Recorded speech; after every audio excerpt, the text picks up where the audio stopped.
At some point, we have got to stop bullying. There's no reason that person should have to sit there and go through that when you can step up and do something about it. What is up, guys? Welcome back to another video. Today I'm actually kind of feeling weird about this one. Not something I honestly really even want to do or talk about, but I do think that it is a very serious situation and God has put it on my heart to kind of tell my story and to bring it up and to talk about it. So today we're just going to be literally talking about bullying. Very, very serious issue in my mind, just because of my story and what I know I went through, and you know, the horrible things that I went through and how I felt. Bullying can affect people in many different ways, and I really do think it affects everybody different. It's a lot harder on some, and some it doesn't even bother. But I want to read off some facts first of all, and then we can get into my story. Here's a couple facts. So in the US, 1 in 5 students ages 12 to 18 have been bullied during the school year. This is obviously, you know, a big issue. I mean, people, it's just something that's, it's really got to stop. I mean, it's just horrible. But approximately 160,000 teens have skipped school because of bullying. We're going to get into that with my story. I'm going to skip down through a few of these. So here's one I really want to talk about. More than half of bullying situations, 57%, stop when a peer intervenes on behalf of the student being bullied. And this is something that's going to be major in my story, so I really wanted to get that one on there. 6th grade students experience the most bullying. 31% of 6th grade students get bullied. 70% of staff have seen bullying, 62% witness bullying 2 or more times in the last month, and 41% witness bully once a week. So it's something that we're seeing. The adults, the teachers, the staff, these people are seeing this. So it's just such a horrible problem. Here's a big one. Students are less likely to report bullying as they get older. Only 39% of high schoolers notify notify adults of bullying. Now, to me, that hits hard, because it's very sad. You know, you don't want somebody at any age to be going through that, but as you get older, you know, and you just keep stuff in, and I think it causes bigger mental issues and depression and other things, because you're keeping it locked in instead of telling somebody, instead of talking to somebody about it. And the last fact I want to give you guys is over half of students ages 12 to 18 who reported being bullied believe their bullies had the ability to influence what other students thought of them.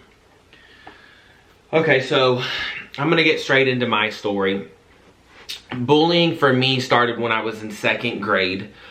There was the same group of kids every day. I mean, it seemed like no matter what it was, and to think back to how long ago 2nd grade was, and I can still just picture this in my mind, and just, it's still something that, you know, I can just think about, and it comes back so quickly. Started for me in 2nd grade, you know, getting called names, getting pushed down, just the same really group of kids picking on me. And I remember taking action, you know, going through the steps I thought would help. First, I told my mom, you know, my mom being super mom, you know, she was like, ready to attack, you know, so she went to the school and did what she could. But in the end, it really didn't help much. And as far as like, this is when I first started hating school, 2nd grade. 2nd grade, because I was being picked on. So, you know, I would do things like I remember one morning I ran out and I jumped into the neighbor's yard, over the fence into the neighbor's yard, trying to get away so I didn't have to go to school. I locked myself in the bathroom. This is where it began for me. And this is a huge problem. Because if our kids don't want to go to school to learn, and you know, especially in America where you have to go to school, which I think school is a great thing, but we've got to find a way to make kids comfortable and want to be at school, and not afraid to go to school because they do not want to get bullied or picked on in front of people. But in 2nd grade, when I was being bullied, I made friends with the goalie on my soccer team. And for some reason, he wasn't even friends with that group, but because I made friends with him, he stopped all the bullying. I don't know if it was just because we are friends, if they thought he was cool, what it was, but just becoming friends with this one guy, what I'm gonna call an anti-bully. So I can't remember vividly if he were to step up or what the reason was, but he basically stopped bullying for me at that school. Now, this is something that we need to learn big time, is that one person stepping up, as it said, can stop 62% of bullying. That's a huge number. That's over half of bullying can be stopped with one person stepping up and helping the individual that's being bullied, that a group of kids are picking on, or just even one kid's picking on. It takes one person to step up. We are too consumed to where we would rather pull out our phones and record the incident than to stop and say, hey, no, this isn't gonna happen. I'm not allowing this to happen. Or if you're too scared to do something yourself, there is nothing wrong if you see somebody getting bullied, then going and telling somebody to break it up. There's no reason that person should have to sit there and go through that when you can step up and do something about it. It just takes one person taking action. Put your phone away and step in and stop the process. But for me, as I moved across town to a different school, so 5th and 6th grade, I was on the football team. Didn't really get picked on as much there. I mean, you deal with the stuff here and there just at any school, I think. But 7th grade, it picked right back up. I mean, my nickname was Fatty, you know, stuff like this. And Fat A, whatever you want to say. I don't cuss. But anyway, so those are the things I was called. People were always picking on me, blah, blah, blah, blah, blah. You know, and it gets to a certain point, you tell, nothing's done. So at one point, I'm just like, fine, I'll take action into my own hands. And, you know, fighting never solved any problems for me. Yes, that one person did not pick on me anymore, but it got me suspended. Didn't get me in trouble at home because my parents knew the situation, but it did get me suspended. And it just eventually led to another person picking on me. So it just really was never the answer. And this continued on and off as I went through school. Well, we started moving to different states, and going to different schools does not help somebody who, in my particular case in high school, I was overweight, and you know, so that was something that people picked on me for. That was the one thing. It's like, if you could find anything wrong with me, that was the one thing. I was overweight. And back then, if I would have thought about, hey, why don't you just go to the gym, you know, solve the problem. But I didn't think about that, and nobody should be body shaming anybody for anything. But moving forward, we ended up started moving to different states. I went to high school in several different areas, went through some of the same stuff. Had a kid grab a binder out of my hand and throw it on the ground and said, pick it up, Fat A, like da-da-da-da. We ended up fighting again, suspension, nothing solved, you know, just in this reoccurring thing to where it's like, couldn't figure out how to solve the problem. You know, didn't have nobody stepping up for me, and my case is a little different because I was moving school to school. I think if you do stay at your school and you have your group of friends and you can get away from that, you know. For me, it was a little tough moving school to school and everything like this. Well, I go to my last school. I say last school because it's the last school I went to before I eventually dropped out. It was already tough because I was supposed to be a junior, and they wanted to hold me back, make me a sophomore, and I'm like, whatever, you know, I need to go to school. Homeschool grades didn't transfer from moving or whatever it was. That's fine. I'll just start here being a sophomore. I'm 16 years old. Whatever, it's not a big deal. I'll tough it out. So I start sophomore year. Everything's going great for a little bit. Well, a couple kids start bullying me, you know. Normal things, Fat A, blah, blah, blah, whatever. At this point, it's like, okay, I mean, you're beating a dead horse here. Like, whatever. I don't even care. I've started to make friends a little bit. Well, dealing with these kids day in and day out, at first it's like whatever, but then it does start to wear on you. And, you know, I mean, I'm 16 years old. It's like, what do you do? You know, you just deal with it. And that's exactly what I was doing. Well, I remember in one particular incident, and it was rough. It was I was sitting at lunch one time in the cafeteria, and I'm sitting on one side of the table by myself, because yes, I had made a couple friends, but we had different lunch periods. I only had literally a couple friends. So I'm sitting at the lunch table by myself, facing, you know, this way. And there's a group of kids behind me at this table facing this way. I'm not paying any attention to who it is or who, whatever. I'm just sitting there eating my food, minding my own business. And one particular person grabs a bowl of mashed potatoes, reaches it over, and just slams it in my face. Boom! And it just blows all over my face. And I'm just like, that was the last straw for me. For me, I'm done. This is it. School was, I'm done. I'm over it.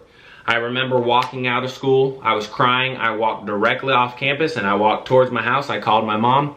I said, hey, I'm done with this. There's, you know, of course I'm crying at the time because it's an emotional thing. When you're being bullied, when you're being pushed to your limit every day, when they're creating mental wear on you every single day, it's absolutely horrible. It's the worst thing you can deal with. I hate it for anybody.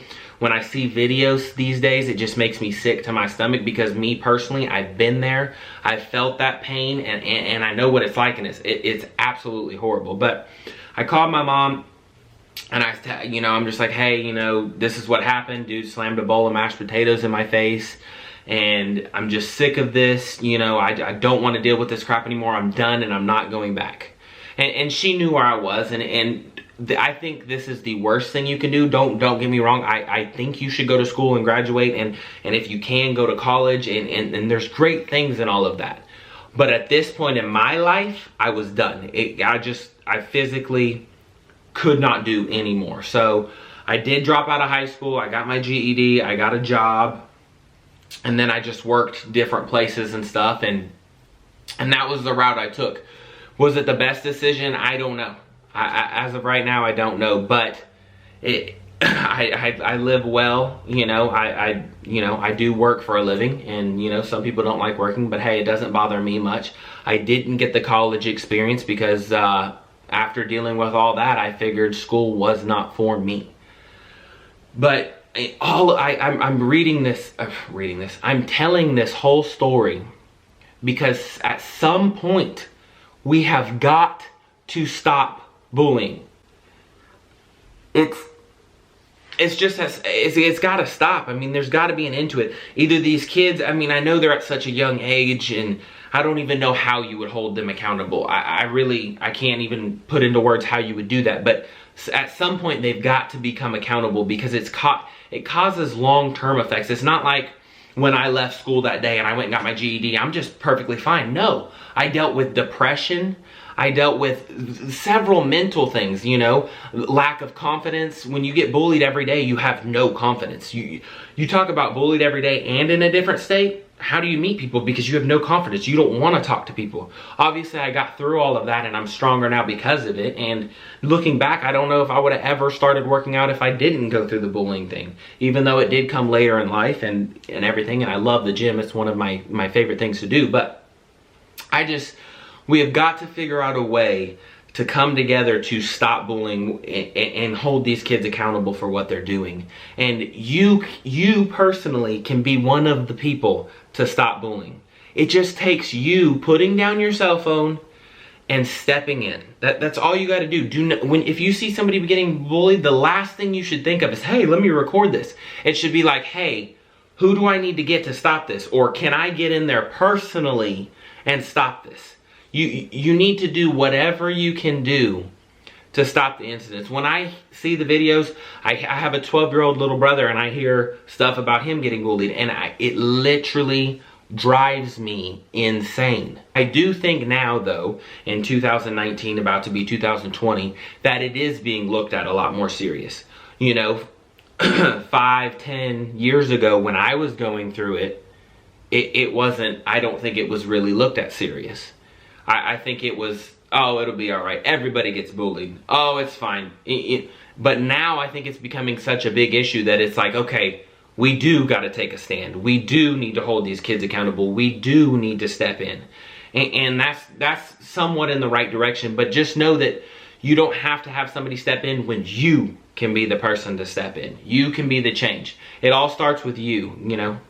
So that's my story, and I've really been feeling the need to talk about this. It's obviously not a fun thing for me to talk about. My face is probably red right now because it really does just bring back memories and get me pumped up. But, you know, I do think it is something that needs to be talked about, and I do think God wanted me to talk about it because personally myself, I did not want to do this, but this video has been on my mind for weeks and weeks and weeks and weeks, and I've just been putting it off because personally, I do not want to deal with this. But anyways, next video should be very fun and funny. I'm not trying to make serious videos all the time, but this has been on my heart, so I wanted to talk to it. But let's go ahead and get into the verse of the day. Today's Bible verse comes from Psalms 18:3. I will call upon the Lord who is worthy to be praised. So shall I be saved from my enemies. You can always call upon the Lord. There's always somebody there to talk to. Anytime you need anything, you can always pray to Him. Anything you're dealing with, you can pray to Him about. Depression, anxiety, any mental things, any physical things, God will always be there for you. All you have to do is reach out and talk to Him. Thank you for watching this video. Share this video with a friend. Share it about somebody that's dealing with this. It does get better. Life goes on, and I promise you, you're looking forward to a happy ending at the end of all of this. This is more of something you deal with when you're younger. You grow out of this. You blossom from this. It ends up becoming a positive note, something to think back on, and something that you can tell people about. Thank you for watching this video. Hit that like button, smash that subscribe button, check out a couple videos, and I will see you next time. Peace.